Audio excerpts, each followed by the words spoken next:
opportunity to work with a wide variety of animals, from dolphins to birds and so much more. And you are all going to get a chance to meet some of these friends of mine and learn what you can do to be a game changer. But first, what is a game changer? Well, a game changer is any one of us that takes action to make a positive difference for our world. And all it takes is one simple task to make a huge difference for animals like my friend Panini. Hi, Panini! Well, this is one of our spoonbills here, but does he remind you of another bird we have in our park that stands about this tall and is pink? Flamingos, yes! Well, Kathleen is here to tell us where flamingos and spoonbills get that beautiful coloration. Well, everybody knows that they are pink, right? They get that through what they eat. These guys are freshwater waders, so they live in shallow water, and they use that bill to swing back and forth and eat crustaceans and clams and little fish. So that's where all that coloring comes from. That's so cool. Kathleen, I love their beak. It looks like the spoon I use when I eat ice cream. But they don't eat ice cream, so why do they have this beak? Well, it's a specialized feeding. Birds like this use their beak like we use our hands. So as they're walking through the mucky water, we'll see if he'll demonstrate. He'll use that bill to feel in the muck and find food to pick it up and eat it. Well, that's really cool. They're like permanent chopsticks for him. Well, thanks for bringing Panini today. We'll see you guys later with some more animals. Bye, Panini. Spoonbills are home right here in Florida, as are many other animals. Can you guys think of an animal that lives right here in the Florida water? They're gray, they swim really fast and jump really high. What do you think? Shamu! Shamu, I like it. But dolphins, yes! Bottlenose dolphins are home to Florida, but they face many challenges. And sadly, the majority of these challenges are man-made. But there's good news. There are many different rescue groups that will come together to help these animals out. So let's take a look at one of our recent rescues where we were able to help save a mom and baby dolphin. These waterways that we play in, we fish in, these dolphins swim and eat in. And unfortunately, sometimes fishing line is something that becomes very detrimental to these animals. SeaWorld got a call about a mother and a calf in the Halifax River that the calf was entangled in fishing line. The ability for this calf to nurse from mom or be able to eat on its own might be hindered by this monofilament line. So us getting there as quick as we could was crucial. Several agencies, including the National Marine Fisheries Service and the Florida Fish and Wildlife Conservation Commission, set out in boats to look for the dolphins. In Daytona Beach, Florida, rescuers are working to untangle a dolphin calf found with its mother before the injuries and stress levels reach a critical point. Let's bring it a little closer together. Fortunately, with this calf, the entanglement wasn't that bad. We were able to make 2 or 3 cuts. The line came free. The calf looked really good. Mom was really good. It's an injury that kills so many marine animals. This young dolphin is lucky to be alive. We will try to return mom and calf at the exact same time. So there's a little bit of orchestration that has to happen. Okay, you ready? On the count of 3, push them together, let go. 1, 2, 3.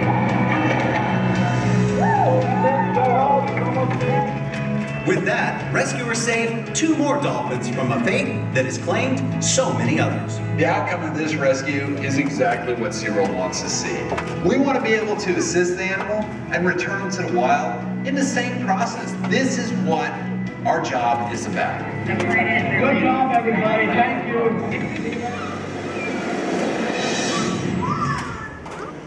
This is such a heartwarming story. This animal care team is actually on call 24 hours a day, 7 days a week, to help animals in need, whenever and wherever they are. So let's meet one of our animal experts today. Please welcome to the stage one of our own heroes that you may have seen on the ABC Saturday morning TV show, Sea Rescue. Supervisor of Animal Care, John Peterson. Here we go with JP though. Hey JP, how's it going? Good, how about yourself? It is great. Well JP, you were obviously there for this rescue, as you were for so many others. So how does SeaWorld get involved? You know, Amy, SeaWorld will get a call from the regulatory agency, National Marine Fisheries Services, in this one, and they'll request our service. Once they call and ask us to be there, SeaWorld gets their crews together, rescue team gets all their gear, we get on the road and get there as quick as we can. Gotcha. All right. Well, you know, JP, I used to think that there was this little rescue house like a fire station. You waited for the call, slid down the pole, and off you went to save the day. It doesn't work that way, Amy. Some days I wish it would. How it actually works is our animal rescue team is part of our animal care staff here at SeaWorld of Florida. So the people you meet out at Key West Dolphin Cove or Pacific Point, they're the same people who are part of our rescue team. When that call comes, we'll actually shift our staff around, move them out, and set them up to get on the road. That sounds like so much teamwork. Well, it's very rare that we're going to find ourselves in a situation where an animal is in need of help, but say we're out walking the dog at night and we find an animal that needs help. What can we do? You know, there's two things you can do really quickly. One, if you see an animal you think needs help, call local authorities. They'll get in touch with the correct people to help you with that. And two, observe them from a distance. Don't get up close. If an animal's hurt or needs help, a lot of times getting close to them isn't exactly what you want to do. NOAA's come up with a really neat app that you guys can download to your phones that's called Dolphin and Whale 911. This app actually allows you, if you see a dolphin on the beach, you can look it up, find out what type of dolphin it is. You can mark it as a beached animal. You can put an alert out, send the GPS location, and we'll get all that information before we ever even leave the park to head for that rescue, which for us is an incredible amount of help. That's so cool. I feel like there's an app for everything right now. That's about what it's at. Well, JP, thanks for everything you do for our rescue team. Everyone, there are so many things that we can still do to be a game changer. In fact, me and my dog Bella, we love going to the lake to splash around. But when we're there, I make sure to pick up any fishing line or trash that we find. And by doing this, I'm helping save the lives of animals everywhere. And I have great news, you guys can too. And we want to hear how you and your family are becoming the next generation of game changers. So share your stories with us at generationnature.com, or you can Instagram a really fun photo. Just make sure to check with your parents first.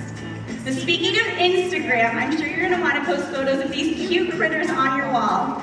Joining me today is not only one of my really good friends, but she's actually one of our animal trainers, Corey Oxman. Hey! Hey! So who did you bring here today? We brought 3 of our amazing animal ambassadors, all with very unique stories. Right here we have our great horned owl. His name is Alfred.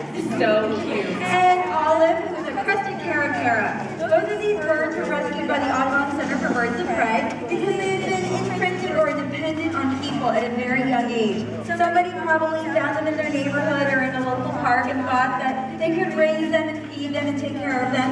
But in actuality, that's not what we want for birds of prey. They're not pets and they shouldn't be cared for by people in their homes. So they were rescued, and then the government said, you know what, SeaWorld sounds like a great place to have them live out their lives, and we've been able to welcome them to our animal ambassador team, where they meet people every day who are able to share their stories and teach people how we can all help protect wildlife that we see in our neighborhoods. Well, that's really cool, and that's good advice, Corey, because as an animal lover, we all want to just jump in and do anything we can to help. But like JP was saying, the best thing to do is call those local authorities. Absolutely. Okay, now who is this cutie right over here? This is one of my favorite animal ambassadors that I get to work with every day. Her name is Bella, and she's an opossum.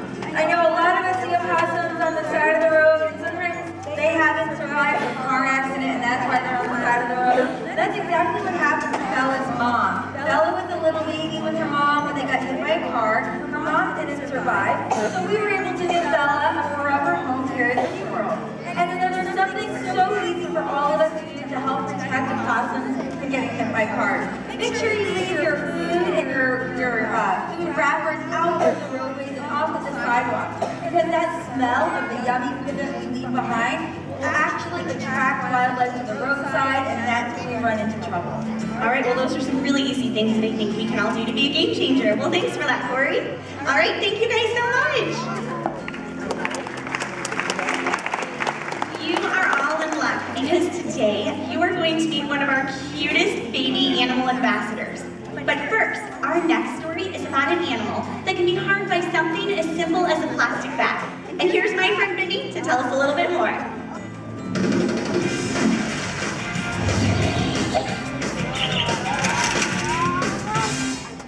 Hey Beth, you know, one animal that holds such a special place in my heart are turtles. I absolutely adore sea turtles. Interesting fact, these are horrible for sea turtles. If you look at this plastic bag, it actually, when it's floating in the water, can look like a jellyfish, all blown up with the water. That looks like a jellyfish. So the unexpected sea turtle comes along, eats the plastic bag, and then it gets caught up in its stomach, and it can cause great damage. But there's hope. We have to stop littering. We've got to stop all of these horrible pieces of trash from entering the ocean and the waterways to be able to affect positive change. Those plastic bags really do look like jellyfish. But there are many other things that can harm a sea turtle. And here to tell us a little bit more about it is one of our very own veterinarians that goes above and beyond helping animals here in our parks and on our rescues, Dr. Davis. Hi, Dr. Davis. Hi. So you are there when these animals are sick and injured. So what else could be so dangerous for a sea turtle? That's a great question, Amy. Something else you probably wouldn't think about as being dangerous for sea turtles is a balloon. Balloons look a lot like plastic bags, and if they make their way into the waters, the sea turtle will see it floating, and it's going to think it's a jellyfish, just like it would a plastic bag. And it can chew on it or swallow it, and then it can get stuck in its stomach, just like a plastic bag. So it's very important to keep them out of the water. Other things that can damage sea turtles include fishing line. Just like we saw with the dolphin, a sea turtle can get tangled in it or they can swallow it. They can also swallow fishing hooks, and they can pretty much swallow any trash that's floating in the ocean. They just don't know what it is. They don't know it's trash, so they may eat it, and it can make them really sick. Well, those are some dangerous things for them, and I'm sure we all love sea turtles, so what can we do to be a game changer for a sea turtle? Well, there's a lot of things we can do, but one would be to try to keep our trash out of the waterways, especially fishing line, fishing hooks. Another thing to do would be to bring canvas bags when you go to the grocery store, so you limit the plastic bags that can get out there.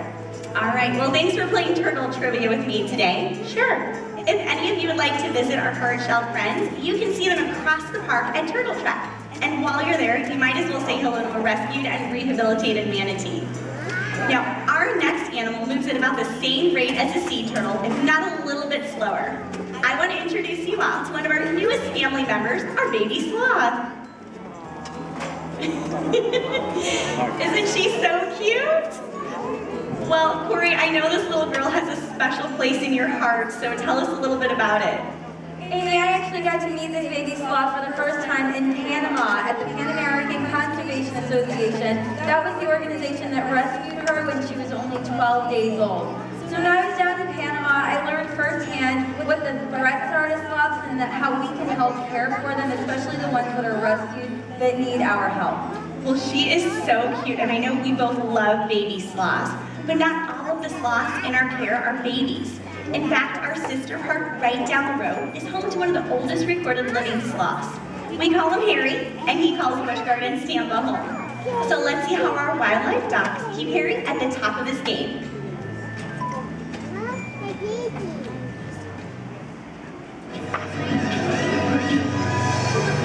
Harry is, as far as we know, one of the oldest sloths in the world, and as such, he is starting to get some health-related issues. He gets frequent exams just to check on his progress.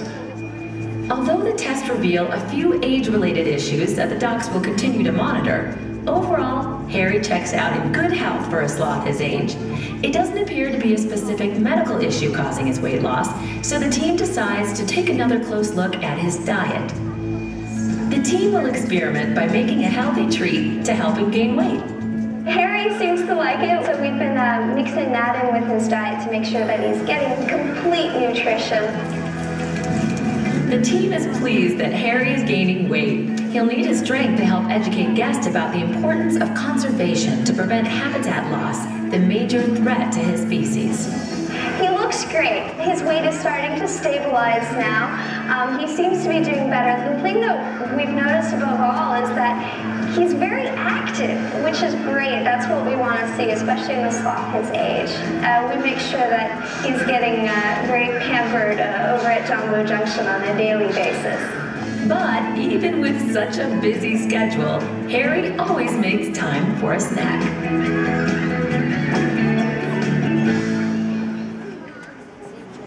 It's so neat to see that for more than 30 years later, Harry is still hanging around. Well, Corey, can you tell us a little bit about these challenges that you found that these animals are facing when you were in Panama? Well, as you can see, our baby sloth over here is hanging from a tree and she's eating flowers. Sloths spend their entire lives in trees and they really depend on them for survival. And so one of the main threats to sloths is deforestation. And what's one thing, kids out there, what's one thing that you guys use every day at school to write on, and you also use it at home, maybe to color? Paper. And what does paper come from? Trees. So if we use less paper, then that means less trees are being cut down and the sloths are having their homes stay up in the rainforest. Something that my family does at home is we write notes to each other on dry erase marker boards as opposed to paper. It's one way that we can reduce the amount of paper that we're using. Well, those are some more easy things that we can do to help out the sloths. Thanks, Corey.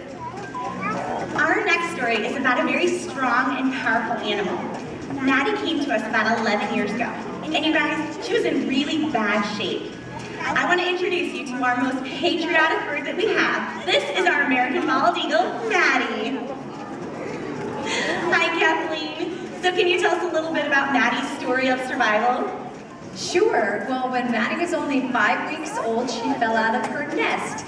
Her nest was about 30 feet in the air, so when she hit the ground, she had a broken wing. And there happened to be somebody watching the nest that recognized that she had fallen out, and they called the U.S. Fish and Wildlife, who took her to the Audubon Vertebrate Center, where they repaired the wing. I think she wanted to fill in the story. So after she was healed, they looked to place her with us. All right. Well, I love having her. She's absolutely beautiful. Now, the question that I'm sure everybody has is why is she called a bald eagle? Because she has beautiful feathers on her hair. Well, that's a great question. And sometimes words that were once one word have a different meaning later on. So when the settlers first came over and they saw this majestic bird, they called it a bald eagle. Only their meaning meant white-headed or shine. So it changed over time to mean bald that we know today. All right. Well, thank you so much for bringing her. Everyone, Generation Nature is a chance to be part of something bigger. Your passion and dedication is exactly what's going to make you an amazing game changer. And we want to hear your stories, so share them with us at generationnature.com or Instagram. Right now, I want to welcome all of my animal experts up here with me today. And I want to thank all of them for joining our show today and for everything they do for our animals. But more importantly, we would all like to thank all of you for your continued support right here at SeaWorld. By you choosing to come here today, you alone are giving animals like Maddie a second chance at life. So thank you guys so much for your support, everybody.